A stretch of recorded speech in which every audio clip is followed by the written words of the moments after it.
بسم الله الرحمن الرحيم واتبعوا ما تتلو الشياطين على ملك سليمان وما كفر سليمان ولكن الشياطين كفروا يعلمون الناس السحر وما أنزل على الملائكين ببابيل هاروت وماروت وما يعلمان من أحد حتى يقول إنما نحن فتنة فلا تكفر فيتعلمون منهما ما يفرقون به بين المرء وزوجه وما هم بالضارين به من أحد إلا بإذن الله ويتعلمون ما يضرهم ولا ينفعهم ولقد علموا لمن اشتراه ما له في الآخرة من خلق ولبئس ما شروا به أنفسهم لو كانوا يعلمون.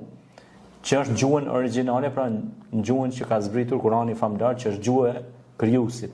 Pastaj e lexojmë përkthimin në gjuhën tonë shqipe. E hodhën librin e Zotit.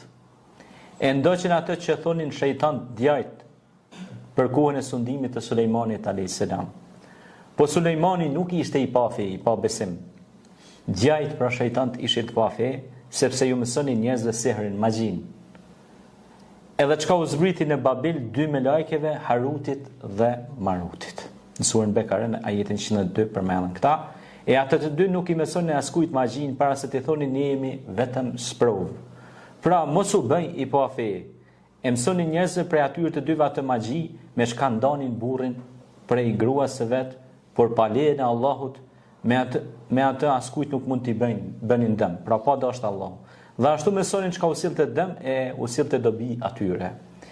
E ata e kanë bërë të ditur se ai që hodhë librin e zgjodhi atë magjin, ai në botën tjetër nuk ka ndonjë të drejtë në mëshirën e Zotit. Pra ik me mëshirës së Allahut, ai që ik pra udhëzimit të drejtë dhe mirët me seher, ai ka hum këtë botë dhe në botën tjetër. Runa Zot. Humje e madhe është ajo.